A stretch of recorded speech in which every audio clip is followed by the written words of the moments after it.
76% of Americans live paycheck to paycheck. 64% of Americans that have businesses break even or lose money.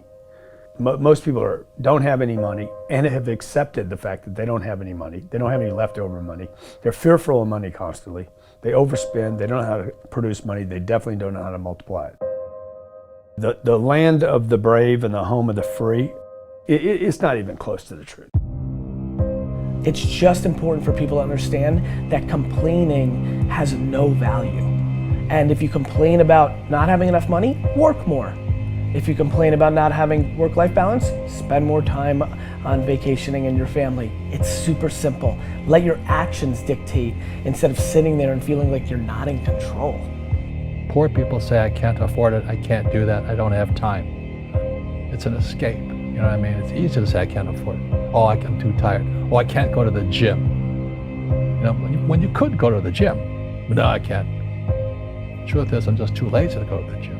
Money doesn't have value, right? And this is an important thing that most people don't immediately understand, is that money itself doesn't have value. Money is a vector for transmitting value. It's how you express value. But the value isn't in the money, it's in the product or service you bought with it.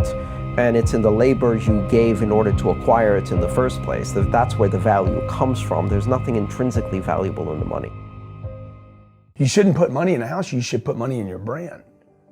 You should put money in the marketing. You should promote yourself, not put money in where you and the kids live. Right. Why is that a mistake? Because it's dead money. I mean, it can't, a house can't make you money. A house does not make you money. The only reason people think a house makes them money is they're comparing it to, if I rent, that costs me money. But, you know, if you need to go to a hospital, you don't buy the hospital. You rent a bed to get out of there as fast as you can. If you go on a trip, you go to America and you want to go to Disneyland, you don't buy the hotel, you rent a room. And nobody thinks poorly of that. They're like, yeah, I'm gonna go there, use the place and get out. That's what you should be doing with your living. Find a place where you can rent. Rent, pay rent monthly. Don't own the house. And take all the money that you would have put in that house purchase, down payment, extra money, fixing it up, use all that money to improve your business and yourself so that you can get more money. Right? So I see so many people here like, I'm gonna invest 300,000 pounds in a house to hopefully make $30,000, 30,000 pounds. Right. I'm gonna buy it for 300, maybe I'll sell it for 600,000. I'll double my money. Fixed in one place, by the way, where no money comes to you. Money does not go to homes. Right, and that's a big thing on your career is moving locations. Yeah, I've moved 5 or 6 times. I can move another 4 or 5 times. Because people who stay in the same place get too comfortable. If you study wealthy people, they're mercurial. They're moving, they're mobile. They're not talking, Warren Buffett and Bill Gates do not talk about the home they live in. They talk about the places they're going to. They go meet money, they go meet wealth, they go meet connections. People are stunningly accepting of anything if they actually believe that's the purest form of it. I think I'd be less acceptable if I hedged. I really do. People will accept you. People accept everything. Just be you. Be you, and clearly people like react. When you're trying to fake something and you've got bad intent, well then that's visceral and we hate. But I actually think we don't give love to the person that actually knows they have it and they're trying to fake it to conform. Hence why I won't adjust to this market all the way, because I don't think I'll be respected. I know what my intent is, so why would I be scared? I want to build the biggest building in town. That's who I am. And you know how I want to do that? By building the biggest building in town.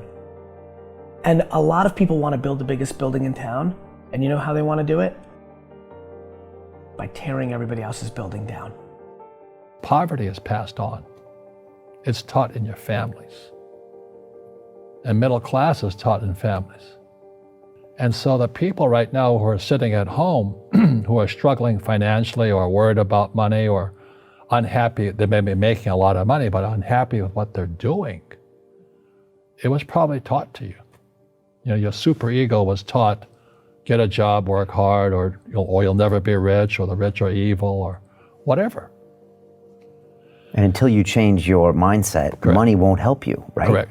And we see that with people that win the lottery, people that make more money, they still have the same problem. Right. Because they have that poor man's soul. Right. If you're poor, you'll always be poor. That's really hard for people to Yeah, understand. the money will disappear that fast. Just like most pro athletes, they make millions of dollars, and 65% are bankrupt 5 years later. It's because they come from poor families. Now you tell them that, they get very angry at you. It's the rich fault. It's you guys ripped me off and government ripped me off. But unfortunately, what Mr. Lipton was saying, it's passed down genetically.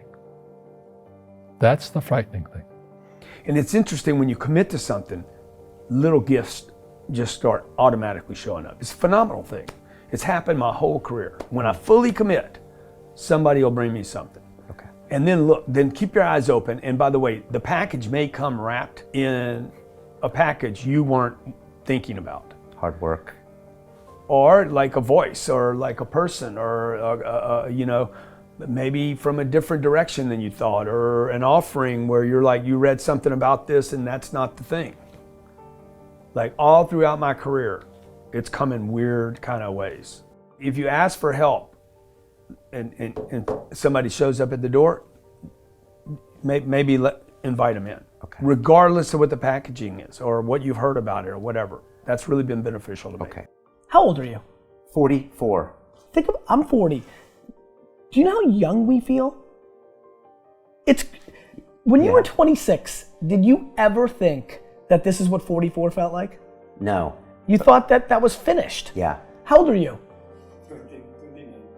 Like, you think a 40-year-old, like when I was 25 years old, I thought a 40-year-old was finished.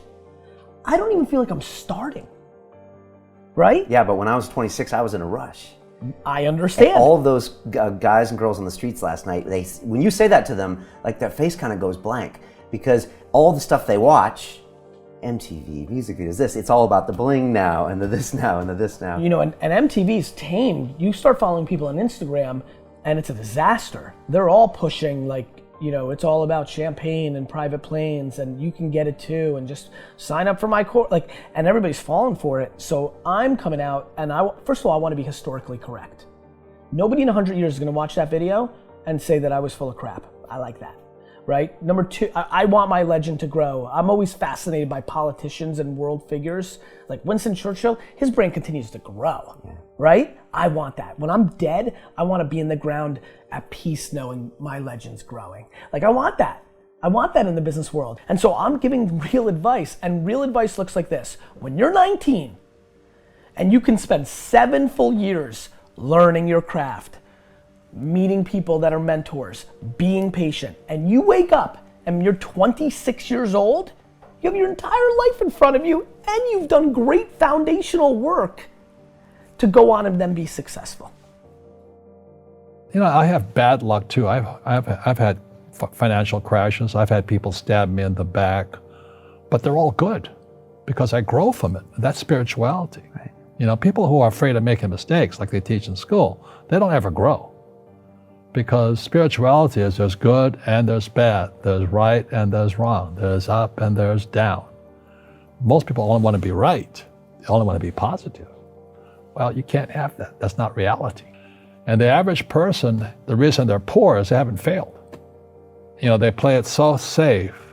They haven't made any mistakes like they taught in school. That means they don't learn anything. That's why the school system's actually fundamentally corrupt. It's anti-education. Right. Don't make mistakes and don't ask for help. And if I didn't ask for help, I have my accountants, my attorneys, my bankers, and all that. I go into business like a rugby team. Boom, boom, and we kick butt. But the average guy is standing there, I'm an A student, I'm going to do this all on myself, and a bunch of rugby players run you over, and you go, well, they're not playing fair. You're playing stupid. You should have a team. You should have accountants, attorneys, and bankers, and all that stuff.